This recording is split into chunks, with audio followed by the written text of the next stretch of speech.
All right, we are back in our studio kitchen with our good friend, raw chef Jane. I love having you on the show. I love all the education. Well, You're full of all these nuggets. I think that's one of the things that I try to convey with my food is to help people understand different nutritional needs that your body may have and to show you some different ways of getting those nutrients that you need.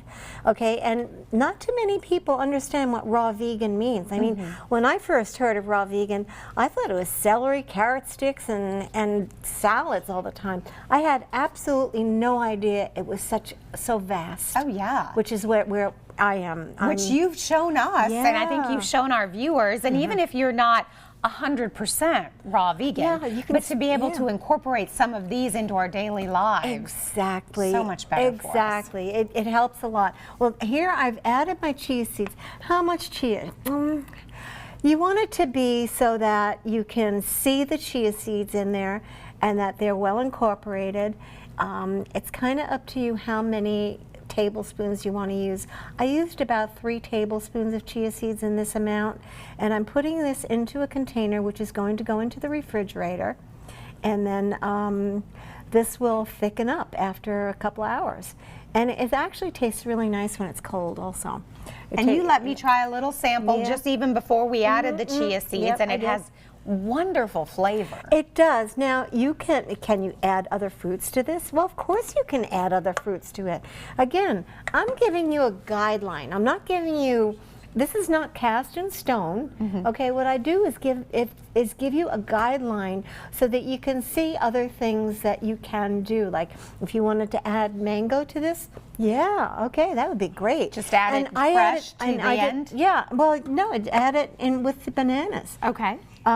What I did with this was I did not add any water to it. The bananas have a lot of liquid in it, and you can see the texture was like a very puddingy type of texture, like before it firms up. The consistency is, I mean, you can tell.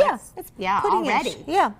Yeah, and it gets nicer as time goes. But this is a wonderful way to keep some nutrition going in your family, like giving your children their omega-3s too. Yeah. You know, some children will love avocados, but not everybody will, and they're also very high in fat. Chia seeds are not that high in fat. And you would ask me, could you use honey in this instead of coconut palm sugar, okay? And there are couple of reasons why. First of all, I don't use honey because it's not vegan. Secondly, I've never liked honey. And thirdly, it has a higher glycemic index than coconut palm sugar. Now, if you noticed, I used 3/4 of a cup of coconut palm sugar in this. If you don't want to use that much, you don't have to. If you don't want to use any, you don't have to. I encourage you to try to taste your flavors and see how you like it and see what flavors stick out to you. And if it needs more sweetening or more of a flavor, the coconut palm sugar to me kind of gives it almost a butterscotch type of a color and texture. Now, also when you're using coconut palm sugar and agave nectar, you have a lower glycemic index. Honey and regular white sugar, processed sugar, have a higher glycemic index. Okay, they both have the same glycemic index, as also does maple syrup, unfortunately. But we do use a little bit of maple syrup here and there.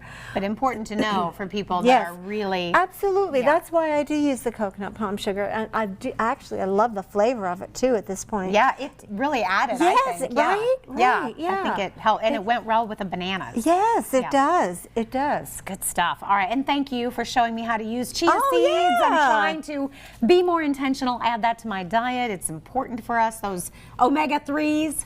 The omega-3s. Yeah. All right, hey, for more information, you can always find her. She's got great information on her website, rawchefjane.com. You can also find her on Facebook and Instagram as well. I feel like clean.